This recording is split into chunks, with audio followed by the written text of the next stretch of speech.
Hello दोस्तों, कैसे हैं आप लोग। उम्मीद करते हैं आप लोग अच्छे होंगे और ज़िंदगी में अच्छा कर रहे होंगे।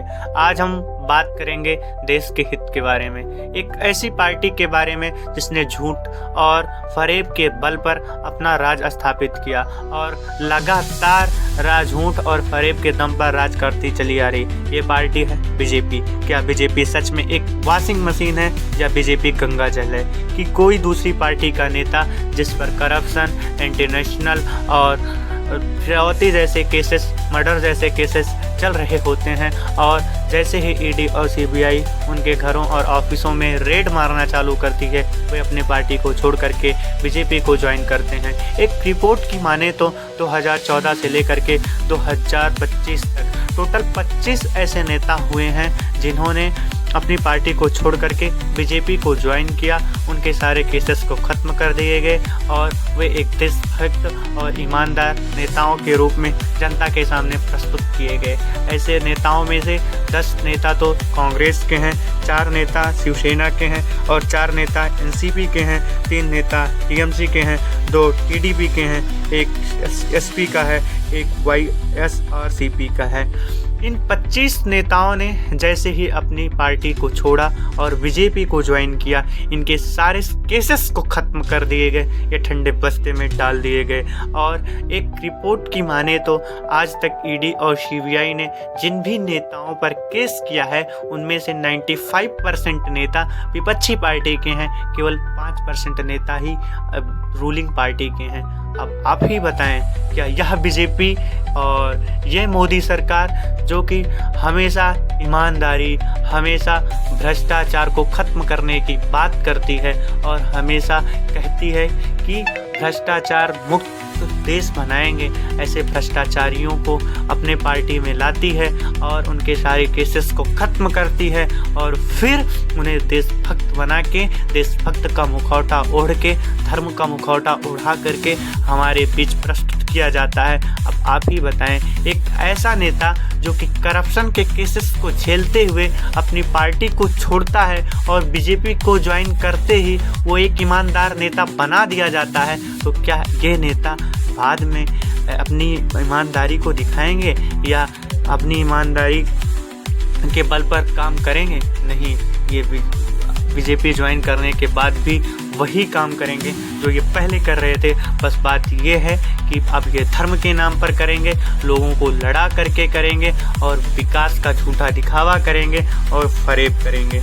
आइए आज हम एक एक करके इन सारी नेताओं की पोल खोलते हैं और बताते हैं कि ये कैसे अपनी पार्टी को छोड़ते हैं और बीजेपी को ज्वाइन करते हैं और अपने सारे केसेस को ख़त्म करते हैं। इन नेताओं में पहले नेता आते हैं हमारे अजीत पवार साहब economic offence wing, Mumbai police की इकोनॉमिक ऑफेंस विंग इन पर केस करती है और अगस्त 2019 में केस करती है। सितंबर 2019 में ईडी इन्वेस्टिगेशन चालू करती है। अक्टूबर 2020 इकोनॉमिक ऑफेंस विंग फाइल को बंद करती है, पर ईडी इकोनॉमिक ऑफेंस विंग के इस फैसले को चैलेंज करती है। फिर से अप्रैल 2022 आता है, ईडी एक बार दोबारा चार्जशीट को फाइल करती है। समय आता है जून 2022 का, जब शिवसेना अलग होती हैं और एकनाथ शिंदे एनडीए के साथ मिलकर के सरकार बनाते हैं। आती है बात अक्टूबर 2022 की, जब मुंबई पुलिस की इकोनॉमिक ऑफेंस विंग ईडी के एविडेंस पर आगे कार्रवाई करना चालू करती है। तब अजीत पवार साहब जुलाई 2030 में अपनी पार्टी को छोड़ते हैं और एनडीए को ज्वाइन करते हैं। उस समय एकनाथ शिंदे और एनडीए सरकार मिल करके इन्होंने गठबंधन कर करके वहाँ पर सरकार बनाई थी, जिनका इनका डिप्टी चीफ ऑफ मिनिस्टर बना दिया जाता है और इनके सारे केसेस को ख़त्म कर दिया जाता है। दूसरे इसी कड़ी के बड़े नेता हैं प्रफुल्ल पटेल, जो कि अजीत पवार के अच्छे दोस्त भी माने जाते हैं। ये एनसीपी के नेता थे और अपनी पार्टी को छोड़ते हैं। बीजेपी जो सरकार चला रही थी एनडीए के गठबंधन में, उसे ज्वाइन करते हैं। इनके ऊपर केस तो कोई नहीं था, पर ईडी और CBI former civil aviation minister की पूछताछ कर रही थी। इस एविएशन मिनिस्टर के ऊपर आरोप था कि उन्होंने घोटाला किया है। एक ऐसा घोटाला जो कि 111 एयरक्राफ्ट को एयर इंडिया से खरीदने में किया गया था और एयर इंडिया और इंडियन एयरलाइंस के मर्जर में किया गया था। प्रफुल्ल पटेल के नाम पर FIR तो नहीं होता है, लेकिन उनका नाम जरूर मेंशन किया जाता है। मई 2017 आता है, CBI FIR करती है। फिर आता है मई 2019, जब ED ने पटेल का नाम चार्जशीट में लाया। जून 2023 में पटेल NDA को ज्वाइन करते हैं। मार्च 2024 में CBI फाइल्स को ख़त्म कर देती है और इस केस का करंट स्टेटस है कि प्रफुल्ल पटेल किसी भी केस में थे ही नहीं, वो एक ईमानदार नेता हैं। इस कड़ी में बड़ा नाम है हेमंता विश्व शर्मा, जो कि कांग्रेस के बहुत बड़े नेता हुआ करते थे, पर उनके ऊपर जब केस होता है वो BJP को ज्वाइन कर लेते हैं। इनके ऊपर 2014 और 15 में केस था शारदा चिट फंड स्कैम में, जो फाइनेंशियल ट्रांजैक्शन का फ्रॉड हुआ था, उसमें इनका नाम था। ED इनके घर और ऑफिस में रेड मारना चालू करती है और इनसे इन्वेस्टिगेशन करना चालू करती है, तो ये परेशान होकर के BJP को ज्वाइन कर लेते हैं। जो आज के असम के कट्टर नेता माने जाते हैं, बहादुर नेता माने जाते हैं, एक समय डर के मारे इन्होंने BJP ज्वाइन किया था। इन्होंने अगस्त 2014 में CBI इनके घर में रेड करती है। नवंबर 2014 में ये CBI इन्वेस्टिगेट करती है। अगस्त 2015 में ये BJP ज्वाइन करते हैं और आज ये ईमानदार नेता बने बैठे हैं। तीसरा बड़ा नाम है प्रताप सरनायक का। इनके ऊपर केस था कि इनकी एक खुद की कंपनी थी जो एक सिक्योरिटी फर्म के साथ डील कर रही थी, उसमें फ्रॉड की थी, और जैसे ही ये BJP ज्वाइन करते हैं इनके केसेस को ख़त्म कर दिया जाता है। इस कड़ी में अगले बड़े नेता हैं हसन मुशर्रफ, जो कि NCP के थे और ये BJP ज्वाइन करते हैं।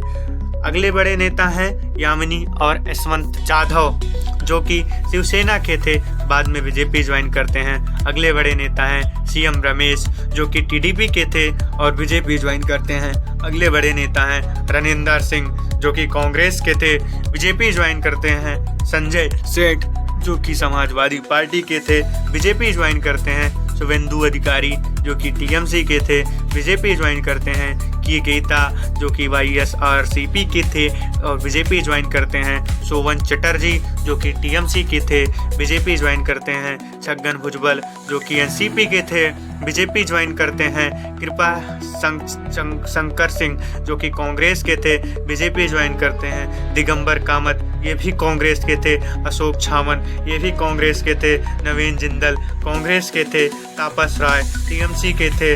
अर्चना पाटिल, कांग्रेस की थी। गीता कोड़ा, कांग्रेस की थी। बाबा सिद्दीकी, कांग्रेस के थे।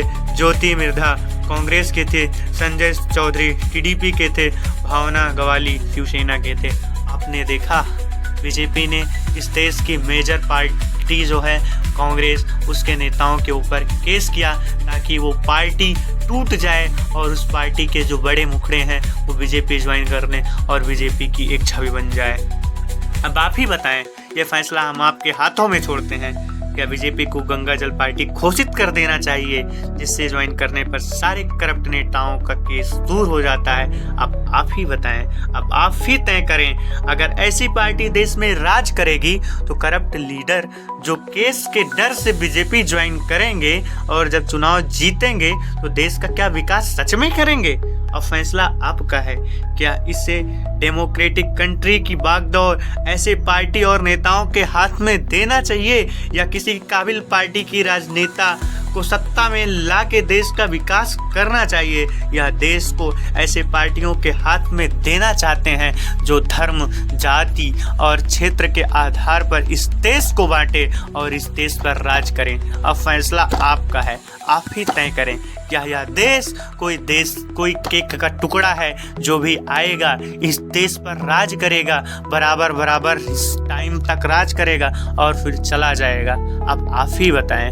और कितना समय चाहिए मोदी जी को अपनी गलतियों को सुधारने में, और कितना समय चाहिए चाणक्य के समान तुलना किए जाने वाले श्री अमित शाह को अपनी गलतियों को सुधारने में, और कितना समय चाहिए उस BJP को जिसने भ्रष्टाचार मुक्त देश बनाने का सपना दिखाया था और आज खुद भ्रष्ट नेताओं के बल पे राज कर रही है, भ्रष्टाचार को अपनी सत्ता का मुख्य आधार बना रही है?